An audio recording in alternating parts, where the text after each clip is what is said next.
All right, Browns fans, Rufio here. Sorry about the extended absence from any videos on YouTube. Been dealing with some IRL stuff. Also, NFL.com took away our coaches' film for a little bit, so didn't really have the opportunity to kind of look at what we're doing as a team and even look at last year's film. So my apologies about the absence. I'll try to you know be here a little bit more regularly. In any event, today we're going to be talking about this Cleveland Browns defense, and this has been an up and down season for the Browns. It's we're ravaged by injury right now on both sides of the ball, and we're playing like it. To be honest, we're playing really up and down. I posted an article on Dogs by Nature. I kind of talked about the disparity between our good defense, good weeks, and then our bad defense, bad weeks, which is huge. It's enormous, and I would love to see us find some consistency because I think you see flashes of what this defense can do when people are healthy, but also when we're playing well. So I wanted to look at a little bit at our coverages and kind of the styles of defense that we're playing and how we're kind of adjusting over the course of the season to kind of change what we do, to shore up some of the weaknesses, to maybe also be able to kind of build our capacity in terms of being able to do different things defensively and use the talent that we have as Joe Woods figures out his players, figures out what we can do, figures out the recipe for success. So this play is the first play of the game against the Texans. This is Tyrod Taylor back here, and we could not stop him. In fact, until he left with injury, I don't know that we slowed the Texans down at all. And this play is a part of it. So what we're going to see on this play, we'll just run through it, is going to appear to be just a slant. And it's going to be a big play. So the Texans with this play are able to kind of really flip field position, get all the way down to the 48, 49 yard line, and they're starting inside their own 20 at their 16. So big gain on the play, big chunk. And what I think fans are going to look at, I'm pretty sure Pro Football Focus looked at, was seeing Denzel Ward as being the closest guy, and they blame this on him, right? They see Denzel, he's giving up a catch, and it's going for a big play. And this, I really don't blame this on Denzel. I think he can do a small, subtle thing better, but I think when he does that, it merely limits this to a 15, 20-yard gain, and his role within this coverage is not to take away this play completely. But the reason I chose this play to look at is because it helps us to define a couple of things defensively that we like to do. And it also helps us to see one of the major weaknesses against that combination thing. So what I'm talking about is this is going to define a coverage for us in terms of, what are we asking our players to do? How are we playing? Where are we playing? And then it also defines the style with which we play that coverage. Let me just jump into it. All right, so this is cover 3. This is, I would say, Joe Woods' preferred defense, like his bread and butter coverage. You heard, if you watched the Thursday night game last night, you heard Troy Aikman say, you don't see the Browns with too many too high safety looks. And this is one of those single high safety defenses that is kind of the core of Joe Woods' defense. When Kevin Stefanski came in as well, he talked about the kind of strengths of this style of defense and how he didn't like it when his offense had to go up against this type of defense. And so we know that our coaches prefer this at least in a theoretical vacuum. What is cover 3? Cover 3, a general cover 3 is going to mean 3 deep zones. So these 3 players, our 2 outside corners and our single high safety, are going to split the field into horizontal thirds, and they're each responsible for a deep third of that field. Now, with the 3 defensive backs responsible for the 3 deep zones, which is where the name cover 3 comes from, we should have 4 players responsible for underneath zones, and that is a standard cover 3 deep, 4 underneath, and then we have 4 in the pass rush. And as we can see, this is fairly predictable. Our 4 linemen are going to be the ones rushing. Our 4 second-level players are going to be the ones in underneath zones. And so we can see here that we have Rodney Harrison rotated up into the box as a safety to play one of those underneath zones. Now, I'd say one of the strengths of this coverage when you play it in this way is that you put your players in position to do what they do best, right? It's predictable. We're not trying to fool anyone here, but we're saying our 4 defensive linemen are going to be good at rushing the passer, controlling blockers, playing their gaps, stopping the run. Our second level players are going to be able to play those underneath zones, and our third level players are going to be guys who are on the field to cover. So we're not asking Denzel Ward to come up and be a run support player here. We're not asking, Myles Garrett to drop into coverage. This is putting our players in position to succeed and ask them to do what they do well. Okay, so when we talk about cover three and the responsibilities of these underneath zone players, something that's going to come up is kind of the way that we play this cover three. So regardless of what the coverage is, there are different ways to play that coverage, different styles to play with that three deep shell. And the style that we like to play, for the most part, especially the style that we played early in the season, and I think I'm seeing this change a little bit on film, is that we play a spot dropping type of defense. What that means is literally what it is. It means you got a spot on the field, and when it's a pass, your job is to drop to that spot and to play zone coverage. Now, there are strengths to that and there are weaknesses to that, right? There are strengths also to cover three, and there are weaknesses to cover three as well, just putting our players with a three deep shell and zone underneath. There is no perfect defense, right? And there is no perfect style of defense. And if there were, a perfect way to do this on, either of those fronts, we would see teams only play that style or see teams only play that coverage. You see these kinds of crazes catch on in the NFL. I think this cover three defense, when Seattle was, the Legion of Boom, a lot of their coaches left and a lot of teams wanted to play that style of defense because they saw it being successful in Seattle. But it wasn't just the style of defense, right, that made Seattle successful. It was Earl Thomas being, potentially one of the best middle field free safeties of all time. It was Richard Sherman being a physical lockdown outside corner. And it was a bevy of kind of pass rushers and big defensive linemen up front that Seattle could use to control the line of scrimmage. Along with later, linebackers like Wagner and they had players all over that defense. So it wasn't just the style, it wasn't just the scheme that made that defense good. It was understanding the players that they had and fitting them into a scheme that worked for those players, and then later on drafting players that fit into that scheme. So just conceptually, right, no matter where you put your people or no matter how you tell them to play, there is always going to be a weakness. And from a coaching standpoint, what is important, number one, is that you make the best choices about who your people are and where you're putting them and what you're asking them to do, but also that you have answers for the way that the opposing coach is going to attack you. So if you play cover three, for instance, you've got to know the structural weakness of your defense is going to be out here in the flats. And people are going to start stressing, individual players out toward the sidelines. And when they do that, you've got to have answers. People in cover three are going to start sending receivers down the seams and try to get two receivers on this one free safety. How do you handle that, right? So not only this is the defense we're playing, but starting to anticipate kind of what are the weaknesses of that scheme, what are the weaknesses of our style, and then how do we address those weaknesses, mitigate them, and limit the damage, force other teams to be absolutely perfect to beat us. Okay, so the 3D part of cover three makes sense. The underneath zone defenders, they're going to play a spot dropping style. And we can really separate these underneath defenders into interior players, inside players, and outside players. So the inside player is the easiest. I'm going to call these two the kind of the hook players, hook zone. Their job is basically go to 8 to 10 yards deep and be there. That's pretty much it. They're going to space themselves horizontally, obviously according to kind of where the ball is. So here on the left hash, they're going to space it according to where the receivers are going to play, and then also where the quarterback's eyes, shoulders, and body language are pointing. They're going to kind of drift horizontally based on kind of all that. And different coaches will coach that different ways, but their basic job in a spot dropping defense is to drop that spot 8 to 10 yards deep. Now the outside player is a little bit more complex. Different coaches coach this differently. They ask different things of this guy. What I'm used to is this being called a seam curl flat player.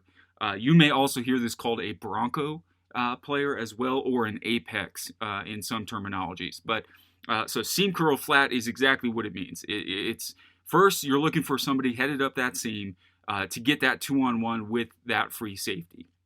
Usually that's an inside receiver. Sometimes it could be a number one receiver reduced, as we see here. But your job is to kind of anyone running vertically down the field to disrupt that route. So get in the way, make them run around you, right? Bump them off course, mess up the timing. Number two job, very quickly after you do that, is to get depth and expand into what's called the curl zone, like a curl window. And you can imagine an outside receiver out here running down the field, turning around and curling back inside. And this player's job is to disrupt that seam route, then expand out to get in the passing lane underneath where that curl would kind of end up. So that's kind of job number two. After you expand, then you are going to try to play the flat.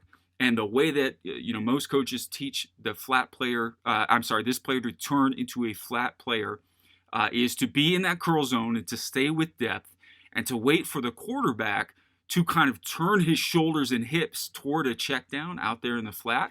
Once you see that turn, you trigger downhill and you go try to close that space on the receiver in the flat and then make a tackle. So with that, you can see that we are giving up these flats as kind of areas to pass the ball, but what we're doing structurally in a cover three defense is trying to take away the middle of the field and make the offense work the sidelines. And what that's going to do is make these throws theoretically go longer, right? Even if it's a 10-yard throw, it's going to have to go 15, 20 yards. I don't know the Pythagorean theorem off the top of my head, but it's going to have to go that hypotenuse of that triangle out to the sideline for anyone to make a catch. And in fact, we might make them make a 10, 20-yard throw just out into the flat to take that freebie throw. So the kind of opposite of what we do in terms of spot dropping is what's called a pattern match.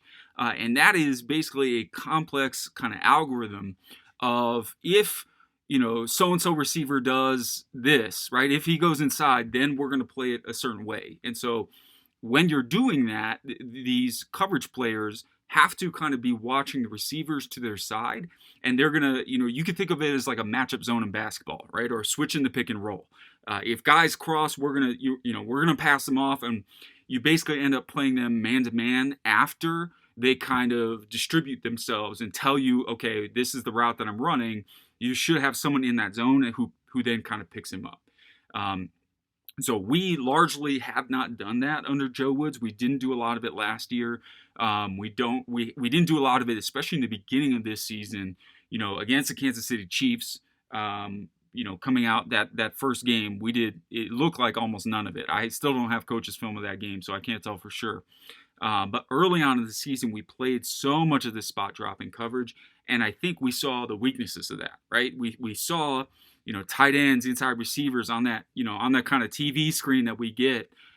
We saw those tight ends and receivers go right behind that second level and just sit down in those zones between our underneath zone coverage players, right? And because we are asking them to drop to a spot with their eyes on the quarterback, they can't see what's behind them, and so they don't end up playing those receivers tightly, and guys like Mahomes can just find those windows and make those easy 7-8 yard passes to those guys behind our front layer.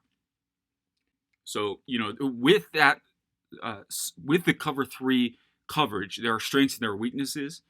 With the spot dropping style, there are also strengths and weaknesses. So we see, I think the weaknesses are apparent to a lot of Browns fans at this point. Guys not finding receivers and playing the receiver, you're covering grass, right? You're not covering a receiver. The strengths of a spot dropping defense are supposed to be that with eyes on the quarterback, number one, we can get a jump on getting into passing lanes. And so if the quarterback is looking left and you're a guy in the middle, you can kind of get out there without being in that quarterback's field of vision necessarily, which theoretically should lead to more hands on, passes, tip passes, and interceptions, so turnovers. Another strength of having your eyes on the quarterback is that it allows you to play the run a little bit better as well. So, if you're dropping to a spot in a zone and your eyes are on the quarterback and he starts to take off the scramble, you can see what he's doing and kind of come up to stop him, right, and limit his gains. If we're playing a man coverage or if we're playing a pattern match style where we're kind of playing a zone until the receiver runs to us and then we're picking them up in man, a lot of times you'll see these underneath players turn and run and their backs are to the quarterback, right? And if you're playing a guy like, let's say, Lamar Jackson, then he can just scramble out of the pocket and no one even can see him, let alone, can they catch him in the open field. So there are strengths and weaknesses to each of these. Again, it's so much of it is about understanding what your weaknesses are and how to mitigate them, because there's no magic bullet. All right, so let's take that knowledge of kind of our cover three scheme and apply it to this particular play and see what's happening on this play. So what's actually going to happen here is the Texans are running a run pass option. And, to those of you who don't know yet, what's happening there is that the inside receivers, in fact, this entire side of the field, everyone except for this receiver here, they're running this exactly like it's a run play. It is run all the way. They are doing their blocking assignments. They are run blocking from the get-go. And even the receivers on this side of the field, you can see them kind of stalk and run block their players. This receiver here is just running a slant.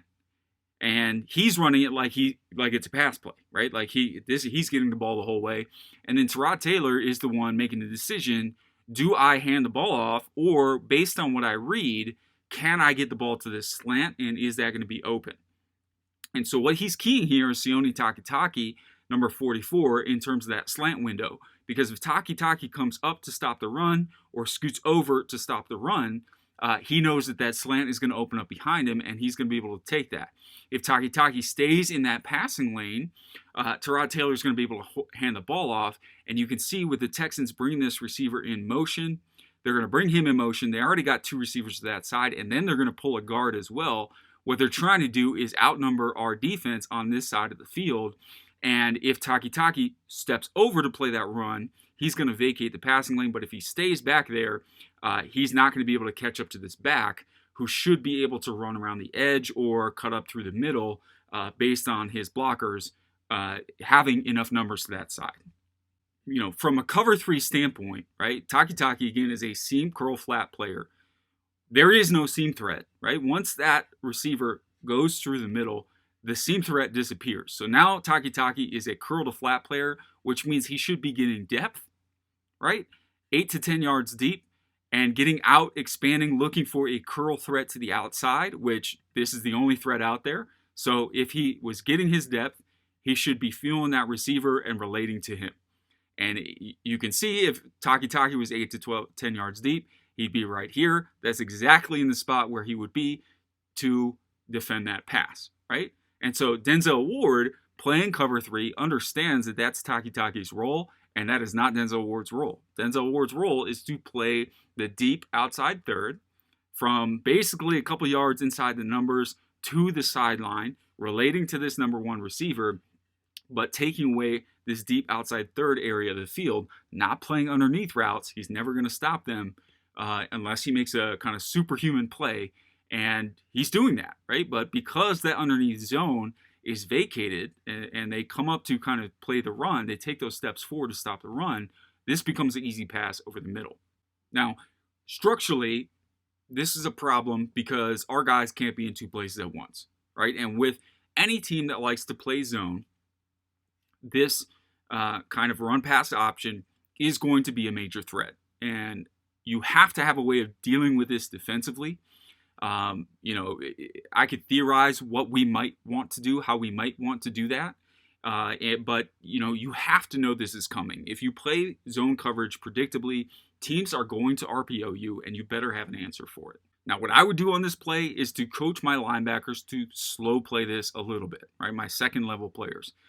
We can see immediately when that ball goes in the gut, they are all triggering forward. And in fact, every linebacker that we have is within 2 yards of the line of scrimmage.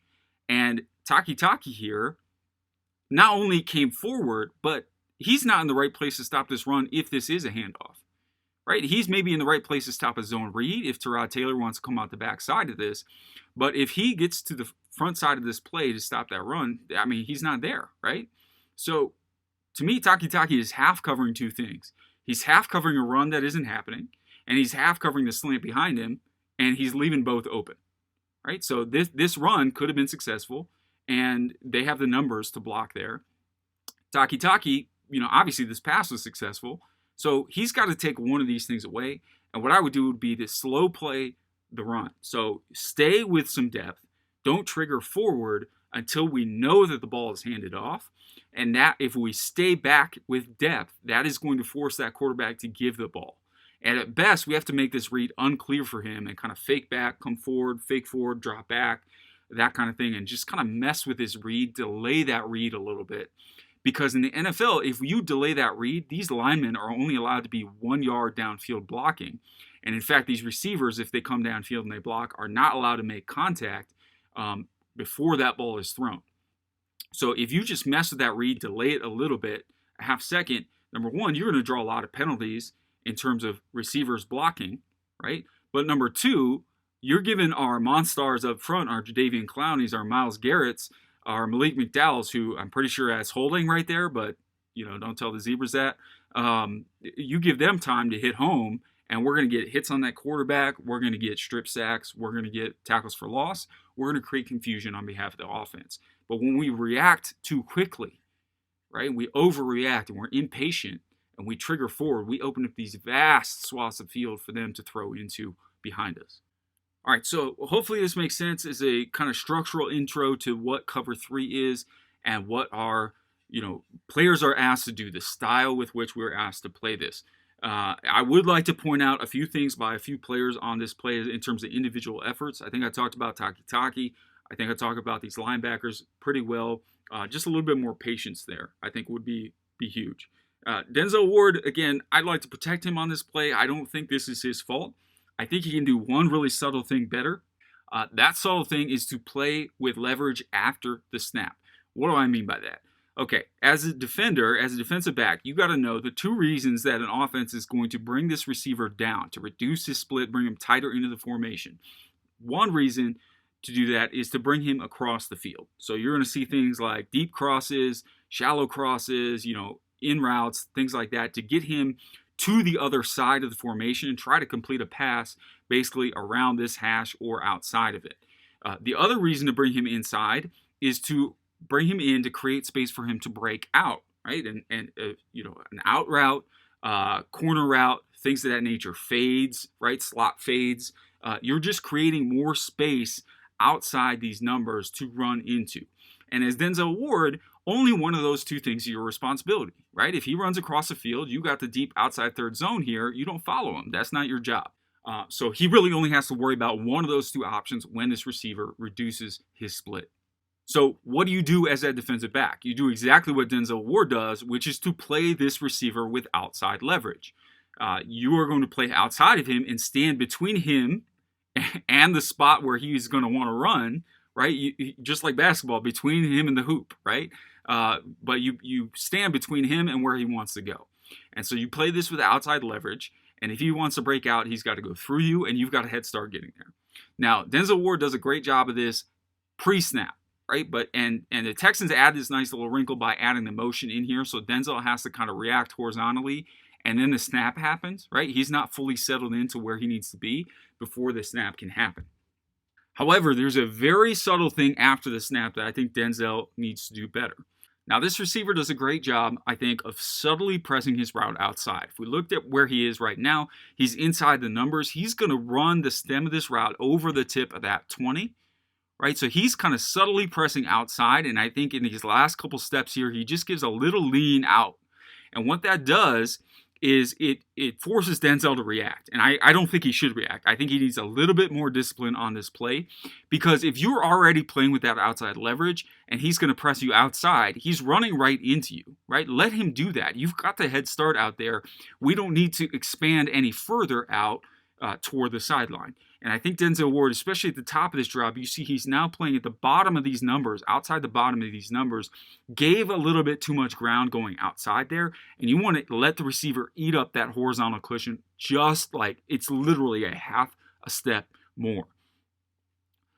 Because if he runs there, right, and you stay inside, now you're in great position to take him to the sideline and to run with him out of that break.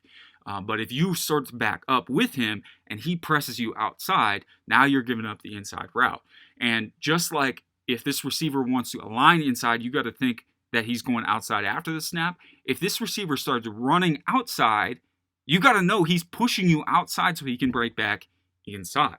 So a little bit better play after the snap here. Again, I think this is a half step difference, maybe a yard, and I don't think that limits this catch, right? This is, again, Denzel is supposed to have a coverage dude right here in this passing lane, if not two, right? Another one inside, and that's not his job to stop this pass. But what I think that does, if he plays with that a little bit more discipline, is it narrows this distance right here, and it stops this play as a 10 to 20 yard gain potentially, as opposed to letting him get all the way down the field to almost the 50-yard line. That's really the subtle thing from Denzel that I think he can do better on this play. Now, John Johnson, on the other hand, I think it's completely duped on this play. And I've liked what Johnson has brought to the table. The upgrade in athleticism at this free safety position over last year is remarkable, and I'm glad that we have him. This play, he simply got fooled, right? Johnson is supposed to be the ultimate eraser back here as a deep center field player. He's supposed to clean up everybody else's mistakes, right? That's his job. Also to play kind of deep posts, right? Deep seam routes, but we don't have any of that on this play. So what he sees is the run blocking. He reads the run blocking in front of him. What he does not see is Tyrod Taylor pulling that ball. So we can see the balls here. Right? Other defenders getting eyes on that can see that the ball is out. It's not in the running back's belly. But John Johnson here still triggers forward to come and stop that run and clean up that running play. Right? So he's fooled completely by that run option and does not notice the ball is in Tyrod Taylor's hands until right here. Okay, until it's almost in the receiver's hands. So you can see if Johnson just kind of stays where he is, right? If he just slow plays this a little bit more, that receiver is going to turn inside, and John Johnson is going to be able to break on that ball and probably make a big hit there, if not break up the pass. I mean, this is 5 yards away max from where he was standing, and he's going to be in great position to, if not, blow that play up, then to at least stop him again at the 30 as opposed to giving up 20 more yards. So we can see a little bit more discipline from John Johnson on that play. Could do a lot better. This is what I saw early in the season as well, because we are looking so much at the TV, is that we've got some dudes up front who can beat some blocks, right? We see this pretty consistently. Myles Garrett is getting held or beating his block on pretty much every play I've seen this season. But in this particular instance, it is going to be Malik McDowell, Malik Jackson, and Jadeveon Clowney, who do a great job. So Clowney is untouched, right? This tight end kind of feigns like he's going to block him.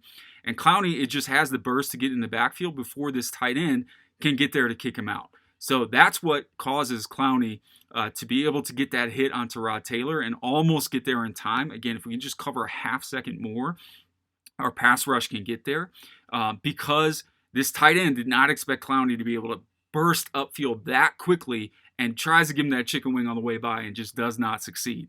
So Clowney does a great job here playing instinctively, wreaking havoc in the backfield. I think Malik Jackson does a great job of holding, for his size, holding this double team for an extra second. And, when you're double teamed, your job is to just not lose, right? Try to give it as little ground as you possibly can.